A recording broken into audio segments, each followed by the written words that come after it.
अस्सलाम वालेकुम जी, welcome back to my YouTube channel. मैं उम्मीद करती हूँ कि सब फिट होंगे और अपने अपने घरों में खुश होंगे। आज मेरे किचन में बना है मटन पुलाव, जो खाने में जितना लजीज और बनाने में उतना ही आसान बनता है।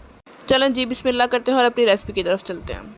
सबसे पहले जी एक बड़े पतीले में मैंने 2 कप घी ले लिया है, उसको अच्छी तरह से गर्म कर लेंगे।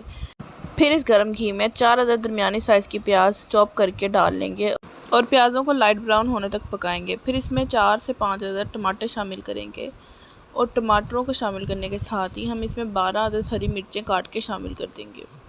फिर इन मसाले को 2 से 3 मिनट के लिए हम पकाएंगे। इसको थोड़ी देर भूनने के बाद इसमें हम गरम मसाले शामिल करेंगे। उनमें सबसे पहले हम 2 तेज़पात शामिल करेंगे, 4 टेबलस्पून भर भर के ज़ीरे के शामिल करेंगे और साथ ही दालचीनी और लौंग भी शामिल कर देंगे।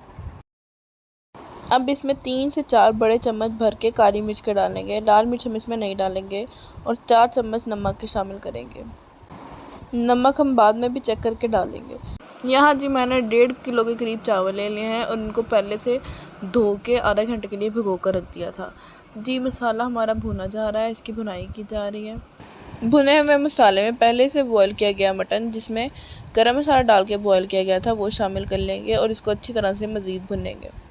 अब इस भुने हुए मटन में मैं 1.5 बाउल जो है वो यखनी का शामिल कर रही हूँ। यखनी मैंने इस हिसाब से ली है कि जो चावल थे मेरे पास वो 1 बाउल थे, तो यखनी मैंने 1.5 बाउल ली है ताकि चावल इसमें गल जाए। चावल भिगोए होने की वजह से उनमें पानी इतना ही डलेगा।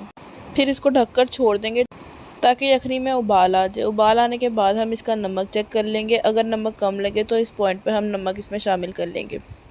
यखनी में उबाल आने के बाद और नमक टेस्ट करने के बाद इसमें चावल शामिल करेंगे। चावलों को आप थोड़ा थोड़ा करके शामिल करेंगे और चावल शामिल करने के बाद ज़्यादा चम्मच नहीं चलाएंगे वरना चावल टूट जाएंगे। खिले हुए चावल बनाने के लिए जो रेशो मैंने आपको पानी का बताया है वो मेरे चावलों के हिसाब से सही है, लेकिन आप अपने चावलों के हिसाब से पानी का रेशो ऊपर नीचे कर सकते हैं। तकरीबन 10 मिनट के बाद चावलों में से पानी बिल्कुल खुश्क हो जाएगा और इसको दम लगाएंगे। बीच बीच में आप इसमें चम्मच चलाते जाएंगे, लेकिन ज़्यादा नहीं चलाएंगे। 2 से 3 दफ़ा चम्मच चलाना चावलों में काफ़ी होता है। पानी खुश्क करने के बाद अब चेक कर लें चावलों में कनी है या नहीं है। अगर इसमें कनी हो तो कपड़े को गीला करके दम लगाएंगे, और लेकिन अगर आपको चावल गले हुए लगे और उनमें पानी हो तो खुश्क कपड़े के साथ इसको दम लगाएंगे।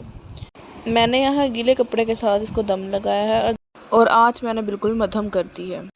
15 मिनट के बाद हम चावलों का दम खोल देंगे और चावलों को चम्मच के साथ अच्छी तरह से हिला लेंगे, लेकिन इतने ज़्यादा नहीं चम्मच चलाएंगे कि चावल सारे टूट जाएं। आप देख सकते हैं कि चावल कितने खिले खिले और अलग अलग बने हैं। अब चावलों को एक डिश में निकालेंगे और सब्जियों वाले रायते के साथ सर्व करेंगे। अगर आपको मेरी मटन पुलाव की रेसिपी पसंद आई हो तो मेरी वीडियो को लाइक करें, कमेंट्स में बताएं कि आपको मेरी रेसिपी कैसी लगी, और मेरे चैनल को सब्सक्राइब ज़रूर करें और दोस्तों के साथ शेयर करें। फिर मिलेंगे किसी नई रेसिपी के साथ, तब तक के लिए जी अल्लाह हाफिज़।